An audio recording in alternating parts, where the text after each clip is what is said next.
from each happily ever after, every wish upon a star. Let's break down the movies that shaped who we are, from memory lane to now and everything in between. The most famous of films to the ones we've never seen.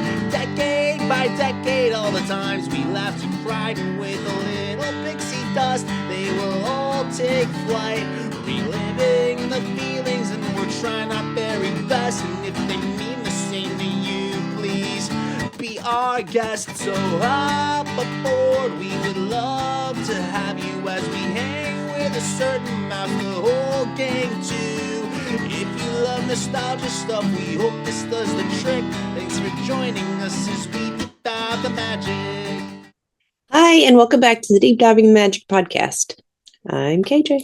And I'm Jeffrey, and we are back today with the 92nd Disney feature-length film from March the 13th, 1969. That is right. We've made it to the year 1969, the last year of the 60s. Some say the summer of love. But before we get there, we are in March, around 1969, March 13th, actually. And that is the film The Love Bug. Speaking of the year of love, this is The Love Bug. The Love Bug is based on a book by Gordon Buford, which was entitled Car, Boy, Girl. Very original name there.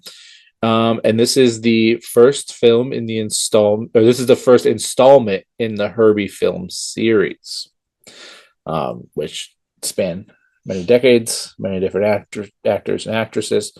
Davy Jones, just kidding.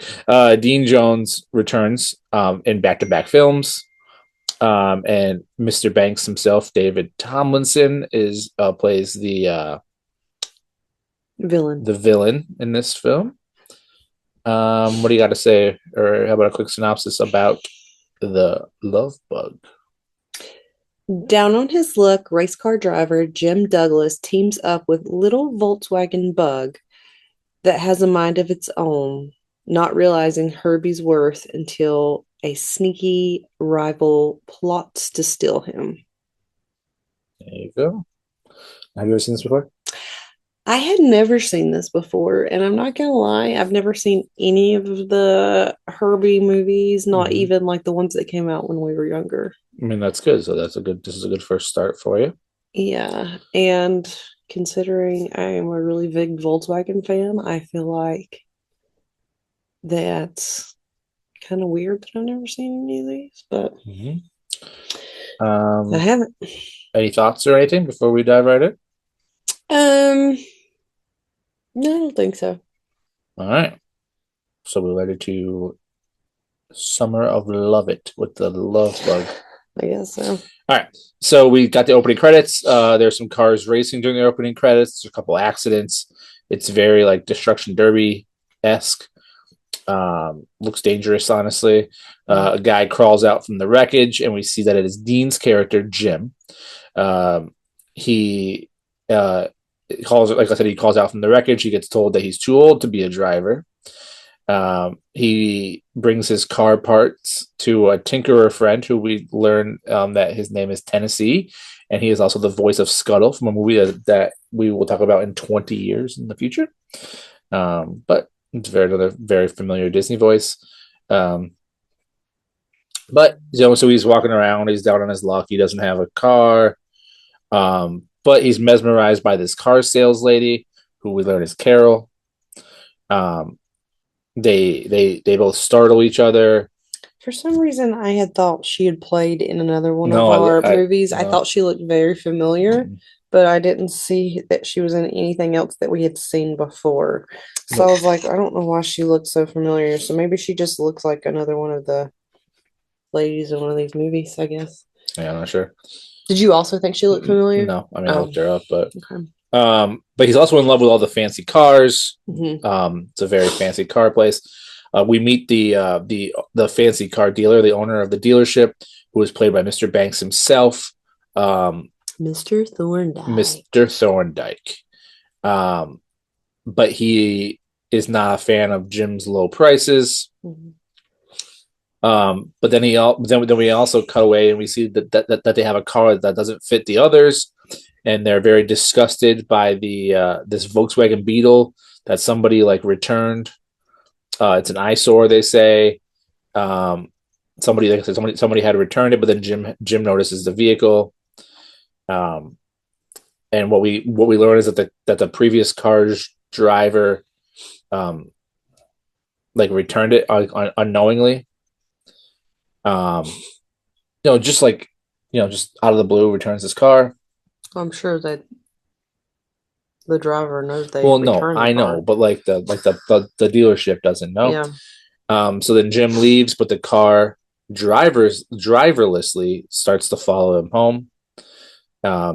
The police think that Jim stole the vehicle, but he gets in trouble for stealing the vehicle. But he the next day goes to the dealership to yell at the owner, Mr. Thorndyke. But then Carol calms them down and then writes up a sale for Jim to buy the car. Anything so far? All right. So there you go. Car can drive itself, follows Jim home. Police think that Jim stole the car. He thinks that Mr. Thorndyke's playing a trick on him, but he ends up buying the car. There you go. Mm-hmm. Before it leaves, the Volkswagen Bugs spits some oil onto Thorndyke's fancy shoes, and a reoccurring gag that's going to happen throughout the rest of the film. The car immediately starts to have a mind of its own on Jim's drive home. It even smashes into Thorndyke's car, and Jim, he thinks that it's like a trick car, and he's like, "What did you sell me?" But then Carol takes the car for a test drive, and it's acting normal. Jim then tells her that he's a race driver, and then she remembers him. But then another car, like full of hippies, because this is the summer of love, pulls up next to them and calls the car a doodlebug, and then challenges it to a race. But then the love bug, so far, like the Volkswagen Beetle, kind of like takes control into its own hands and speeds up and wins, even though Jim cannot control the car. Like, he can't stop it, he can't control it, but it wins the race. Again, it almost hits Thorndyke's car, and it also at this point locks Carol in the car and it won't let her leave. There's even more hippies, again, because we're in the year 1969, and they are running with it. Carol keeps trying to get out, but everyone thinks that she's trying to make a move on Jim because she's just trying to get out of the car, but like he has to go over him because he can't get out of her door. The car drives itself and decides to shut off and not turn back on over like the romantic lookout. Carol's very stressed. Jim gets out to call a taxi, but then the car drives to go get him. Well, he made a comment. "Oh, I see where you brought me," and she's like, "I did not bring you up here." Mm-hmm. So Jim gets out, calls a taxi, but then the car drives itself or goes to pick him up. Mm-hmm. Carol has had enough, but the car drives itself to follow her. So the car follows them both, and the cops see this. The cops shocked. And the cop's like, "Oh, maybe someone just didn't put the brakes on." And they're like, "Who doesn't put the brakes on a car?" When the cop had forgotten to put the brakes on the car. Mm-hmm. He actually told them he should give them a citation. Which I believe something that my grandmother did when I was born, didn't put the brakes in the car, and that's the rumor. Kept driving because I'm so awesome. The Tinkerer friend from earlier, Tennessee, loves the idea of this car. And they can make something out of this sad little bucket of bolts, he says. The next day, the car again is driving itself, much to like the amusement of all the village dogs. Like, it's just like they like acquired all the dogs, and it's just like driving around with all the dogs like on it and in it and stuff. Yeah. Tennessee decides to name the car Herbie. First time that we hear the name Herbie. Mm-hmm. Jim then stops to buy some roses. Stops quickly to give the roses to Carol before racing off. It then cuts to a scene of Herbie and Jim winning a race with the number 53 on the car, much to the shock of Carol and Thorndyke. Herbie takes it up a notch. Jim wins another race. Jim calls himself a piston. What did I say? Oh, a piston happy lead foot punk. That's what Jim keeps calling himself. Thorndike wants to know what he did to the car and wants to take the car back. Jim's like, no, like this is my car. Thorndike wants to take the car back. But then Carol, who's clearly falling for Jim, takes a phone call from him, and Thorndike's like, oh yeah, you should go on dates with him. But that's a little bit later. But Carol then talks Jim into Thorndike into making a bet in a race that the winner gets the car. So this is the first time that they're going to race each other. The medicine cap. Oh, I don't know what I just read there. I guess I read the text message. The announcer announces that the race was taking place at Riverside, which was actually a racetrack that was around here when I was a kid. But the race begins. Thorndike leads ahead. Tennessee holds up a sign that says now, and then Herbie goes into overdrive and starts to gain ground very quickly. He very fast closes the gap. Thorndike tries to block him out of the home stretch, but Jim and Herbie begin to lose control, but they get it back on track and they pass Thorndike and to win. And then they shoot some oil on him as passing him to the finish line. So that's the reoccurring gag. Anything so far? All right. We're flying through this kind of like Herbie. An upset Thorndike demands answers, but again, gets oil on his shoes. Running gag. There's more races. There's more Herbie and Jim victories. Thorndike is becoming obsessed and he's losing his mind, and he needs to know what Jim has done to keep winning. This is what I mentioned earlier. Now Jim calls and asks Carol on a date, and Thorndike comes up with an idea that she should go on a date because she can sway him to join his side. Mm-hmm. And she decides that she's going to drive to the date instead of Herbie. She takes some fancy car, and we all know Jim loves fancy cars. Mm-hmm. But at the same time, while they're gone, Thorndike shows up to pay, quote unquote, pay his respects to Herbie. We're going to talk about this scene and what happens here. Our poor little guy, Tennessee, gets taken advantage of. Well, he's drunk. He gets taken advantage of. Mm-hmm. So, Thorndike gets Tennessee drunk, and then it just sounds like scandal. Yeah, and just starts wreaking havoc on Herbie. I did have because this is the Irish coffee, mm-hmm. right? Yep. Is what he had him drunk on. So I don't know if you caught it, but there is the whiskey brand on it was O'Gill's, mm-hmm. and it is said that this is a possible nod to Darby O'Gill. Darby O'Gill. Good movie. Yeah. Yeah, so he snoops around the car. He pours coffee, the Irish coffee, into the engine to sabotage Herbie. Mm-hmm. But at the same time, it cuts to Jim and Carol's date, and Jim is really enjoying driving the fancy sports car because it's yellow. Because without a real car, he's only half a man, he says. Thorndike's sabotaging Herbie.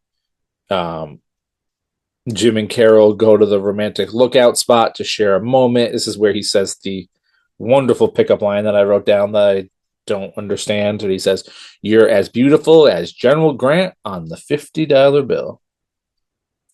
How does that make you feel? Beautiful as General Grant on the $50 bill. Yeah. Maybe it's because you like to have 50s in your wallet. I don't know. Wouldn't you rather have had Benjamins? I don't know. I mean, maybe Grant's a better looker than Benjamin. I mean. But whatever. Tennessee gets drunk. And almost tells Thorndike the secret, but he just says that the car has heart. The next day, it's another important race. Mm. Thorndyke again with a commanding lead. But then Jim and Herbie pass for the lead. But then the car starts acting like it has hiccups. Must be the Irish coffee. Mm-hmm.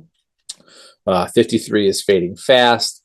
The car then throws up our Irish coffee, giving it away that Tennessee, that Thorndyke got the car drunk, and the car breaks down, so Thorndyke wins the race. Not good. But he does shoot some whipped cream onto the victorious Thorndyke to keep the running gag going. Mm-hmm. So it gets back to the house, and we see that Tennessee is tending to Herbie, but we also learn that Jim left because he was so upset. Carol comes over to she's looking for Jim. She says that she is no longer helping Thorndyke after that stunt he pulled, but they don't know where Jim is. Tennessee like has her like start to work on the car. And then Tennessee admits that the car has helped them win the races. That's not good. That he's spilled the thing, but luckily she's on their side. They fix up the car. She says that she doesn't believe him about the car though, and then Jim returns home to Carol and Tennessee and Herbie, but he has a brand new fancy car. It cuts. He needed a car, and it cuts to him with a Lamborghini. Which do I have to talk about this next couple things about this Lamborghini and stuff? What happens next? It's a red car. He's taking out a bunch of money for this car, which makes no sense because I don't even think he paid off Herbie yet. Nope. Which is actually the next thing, yeah. But a fancy car makes him a real man or whatever. Yeah, whatever. But he's upset. So then Herbie is upset because he feels like he's been replaced. So he is outside and he is ramming the new car. Yep. So pieces. Right before that, though, Thorndyke does call and offers to buy Herbie for $1,500 since he doesn't need the car anymore. So Jim agrees because he needs the money. Which causes Tennessee and Carol to get very angry at Jim in this decision. Jim kind of gets mad at Carol that she thinks that she only dated him, so Thorndyke could sabotage the car. She angrily says that she quit Thorndyke, and she tells Jim that it was actually the car that won the races. Jim doesn't believe her. But then there's a bunch of racket outside, and then this is where we see. Go ahead. What I just said before. Yeah, so Herbie is just destroying this fancy car, like self-destroying on its own. It's a car versus car celebrity deathmatch. The new car is ruined, and then this is where Jim finally realizes that it was Herbie all along. Then Thorndyke shows up, and he's decked out in his Mr. Banks best, and he is trying to buy the car. He even ups it to $2,000, which we learned on our last deep dive was something like $18,000 or whatever. I didn't look it up this time, but like she said, everyone's upset. Jim is like trying to figure out why he wants it. Jim pushes Thorndyke against the wall, asking like what he believes, but they all realize that Herbie is no longer there. Because Herbie no longer believes in Jim. So the car took off on its own. So Thorndyke goes on his way. He gets in his car and he uses his very fancy 1960s car phone, which I didn't even know existed. And he calls for backup. And it looks like a regular phone. Yeah, he just picks up like this like normal like rotary phone in his car. And it probably didn't exist, but yeah. Hey, Mr. Banks, guess what he wants? So then we see Jim running the streets calling for Herbie. We see the love bug is like riding through the alleyways, but it ends up getting picked up by one of Thorndyke's tow trucks. Jim can't find it. It's returned to Thorndyke, who orders to tear it apart. Like he wants to tear it apart, but in a very slapstick way, Herbie just like smashes through like the window and takes off on its own. Jim at this point has given up hope, but then he sees Herbie speed by, and we see that. Side note, we didn't talk about it earlier, but this film takes place in San Francisco. You can tell by the streets and everything.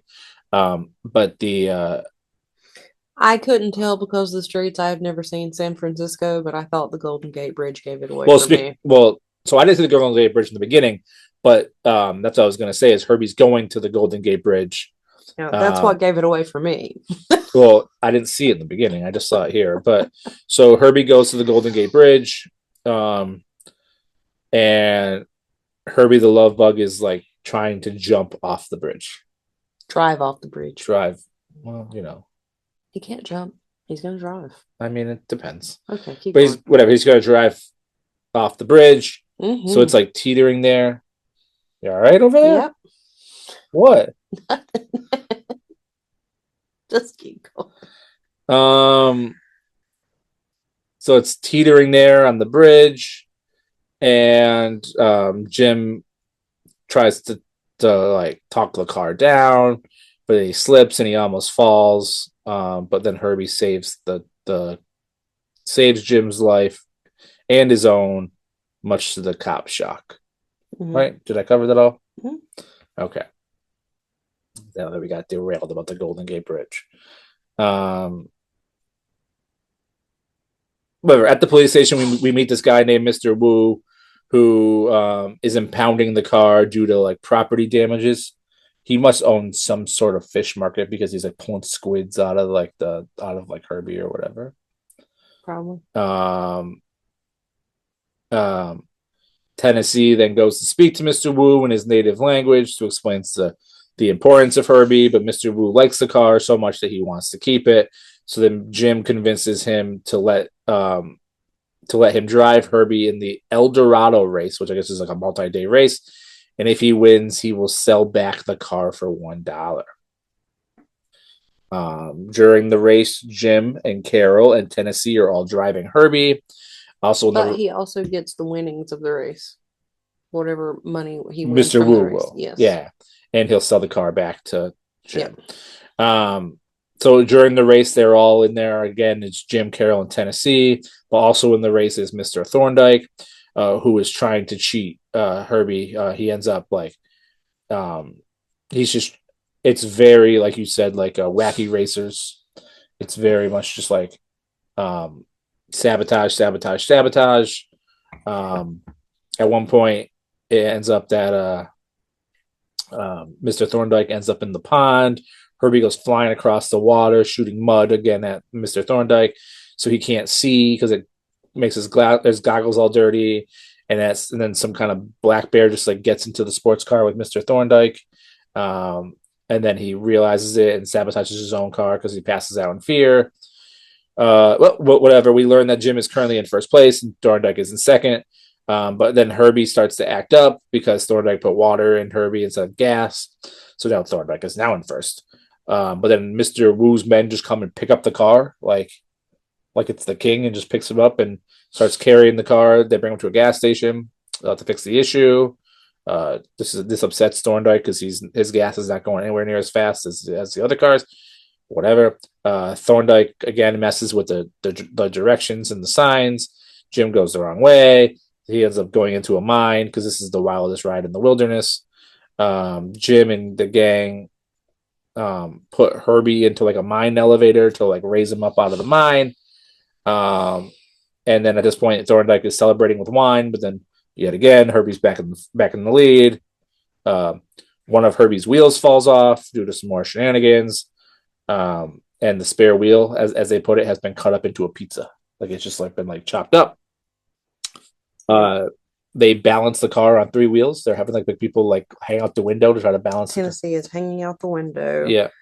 And Carol, is that her name? Yep. Carol is holding on to Tennessee as she's standing out the sunroof. Yeah. Quite the sight. But they worked for him. Yeah. We see that Thorndyke finishes the first half of the race. Mr. Wu thinks that his car is uncounted for, but then we see that Herbie does cross the halfway point finish line with like a giant wagon wheel attached to his car instead of the wheel. But this is where we learn that Mr. Thorndyke shows up and reveals that he wagered the car with Mr. Wu on the race, and now that Herbie can't finish the race, that this car is actually Thorndyke's car. So Mr. Wu bet with everybody basically, which upsets Herbie. Herbie, the car itself, decides to take things into his own hand, and he chases off Mr. Thorndyke. So it gets to the next day, and Herbie's magically repaired, and Jim and the crew continue their pursuit and the race. They are hot on the trail of Thorndyke, taking the lead. There's more hijinks. Thorndyke pushes Herbie off of a cliff, but it sticks the landing. It continues the chase.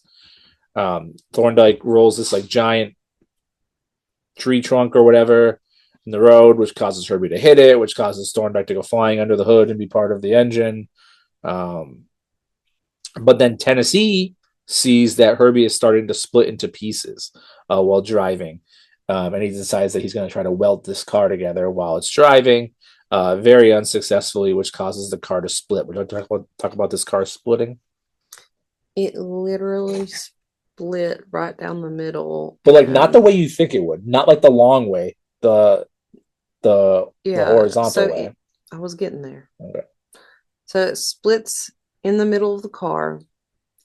So then you've got Tennessee in the back seat with this huge gap between him, Carol, Jim. And he's like, guys, I can't weld this. A little help here. So they try to pull it back together, but it doesn't work. Yeah. This film must have been quite fun to film. But whatever, they're approaching the finish line. It is neck and neck, and it's cutting down to a photo finish. And who wins? The back half of Herbie wins. That back half of Herbie takes the lead, meaning that Tennessee comes in first, Thorndyke comes in second, and Jim and Carol and the rest of Herbie come in third place. Carol and Jim kiss in the celebration. And then it cuts to the next scene, and Mr. Wu has taken over Thorndyke's fancy car dealership, and making Mr. Thorndyke work in the auto body shop. And would you trust him to work on other people's cars? I mean, he depends how much Irish coffee he is. He was like, I still wouldn't trust him to work on my his car. like partner guys shoot some more oil on him with a running gag. Yeah. But so now he works in the auto body shop. We then see Jim and Carol walk outside, and we see that a completely fixed up and new looking Herbie comes to pick up Jim and Carol for their honeymoon. Drives them around in just the back seat, but they have no idea where they're going because Herbie hasn't told them yet. So they both get into the back seat, and like so, Herbie's driving, which is actually funny. I wrote this down because when I was in San Francisco last year, I actually saw driverless cars. That's what this was. It was a driverless taxi. Look at that. And they were predicting this. How many years in advance? 60 years in advance. No, 50 something. So yeah, that's the film. That's the end. I'm going to tell you right now, I think I liked this film more before I was reading out my notes right here, and then it made me think, yeah, maybe it didn't stick the landing, like I said. But over to you. What do you got for thoughts? Besides your distaste for the Golden Gate Bridge, but I don't have any distaste for the Golden Gate Bridge. You just get upset about it whenever I was talking about it. But no, I just thought that we didn't need to keep talking about the exact same scene over and over again. Go. So Dean Jones was said to have credited the film's success to the fact that this was the last live action film that Walt Disney had authorized for production. They are just stretching out all of this. Yeah. Poor Walt. Herbie actually got his name when the crew was watching one of Buddy Hackett's skits about a ski instructor with a funny accent. Buddy Hackett is the guy who plays Scuttle / Tennessee. Yeah, and that's how they got the name Herbie, and the name stuck. And then, according to the filmmakers in the DVD documentary, Herbie's number 53 came from a Disney director or producer that liked a retired baseball pitcher star, Don Drysdale of the Los Angeles Dodgers, and 53 was his uniform number. And then, I don't know if you noticed this. I had read this before the scene, so I was trying to see it, but I didn't really see it, so I don't know if it made, and if it was him, then I felt like they covered it up really well. But Dean Jones personally requested to play the hippie at the drive-in. Oh, no, I didn't notice. And the director originally turned him down, but after Jones proved that he could convincingly take on the persona, he was immediately given the part. No. So I don't know if they had him with. I think he was the one that talked about them in the car. Yeah, I don't know. Maybe. But he had on so much that it didn't really look like him. And the only trick Herbie from the movie, which can do things like squirt oil and open doors by himself, is actually owned by Dean Jones. There were over 20 different Volkswagen Beetles that were used in the making of this film. Wow. Each one being modified for various tasks.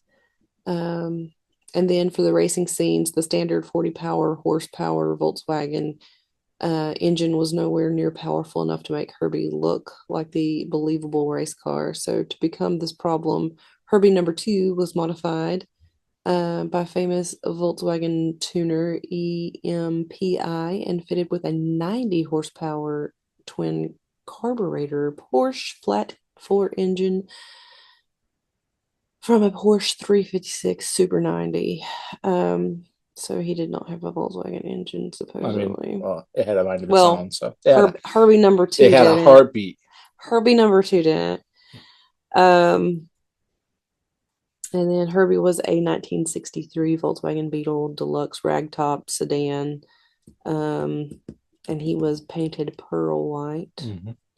My Volkswagen was candy white. Herbie's interior was painted with a special non-reflective gray so the camera and studio lights would not reflect. Under normal circumstances, the interior would be a matching white. There you go. And then when in production started, Disney had set up casting calls for about a dozen cars and kept them outside the studios for the crew to examine during their breaks. The lineup included Toyotas, Volvos, and of course the pearl white Volkswagen Beetle. So it's kind of like going through the queue at Test Track. I guess, yeah. When the crew walked by and inspected the cars, they would quickly kick the tires and grab the steering wheel to see how it handled. However, when they came across the Volkswagen, they began to pet it. So that's how the Beetle got its job. I mean, would you pet a Beetle? I mean, yeah. Yes. Okay. So what was your rating of the film? So I gave it a 7 out of 10. Yeah. IMDb gives it a 6.5 out of 10. It's pretty standard. Yeah. It did not cross the finish line to my list upon a star, though. Yeah. I mean, even Disney Plus was sick of it because it stopped working on us halfway through, but we stuck the landing, kind of like Herbie. Yeah. Yeah. We just decided that we didn't want to watch it anymore, I guess. But we found it and we watched it. But so then what is your list upon a star for the first film of the year 1969? So my list upon a star is 101 Dalmatians, The Parent Trap, Sleeping Beauty, Dumbo, The Jungle Book, Lady and the Tramp, That Darn Cat, The Three Caballeros, Moon Pilot, and The Shaggy Dog. Yeah, so I don't know, it's fine. There's going to be a ton of these films coming up. So it didn't race its way onto your list, huh? No. Did you like it as much as you thought you were? I mean, I liked it more than when I was just reading the notes I took. I love the actor David Tomlinson, the dude from like Mr. Banks, and he's in Bedknobs and Broomsticks coming up. Like that dude can act. So like yeah, he was by far the best part of this film. as the villain. He But do a good job. No, it does not make my list upon a star. It Sadness. It teeters on the Golden Gate Bridge, but doesn't quite go the way I wanted to. So my list upon a star is 101 Dalmatians, Mary Poppins, David Tomlinson, Peter Pan, Alice in Wonderland, the great film based in Toyland, Pinocchio, Adventures of Ichabod and Mr. Toad, Snow White and the Seven Dwarfs, Sleeping Beauty, and The Jungle Book. But yeah, so we watched it. We've definitely watched worse films. We've definitely watched better films. At least 20 better films right here. But thank you for hanging out with us. Thank you for dealing with our technical difficulties. But we are on Instagram and YouTube and Spotify.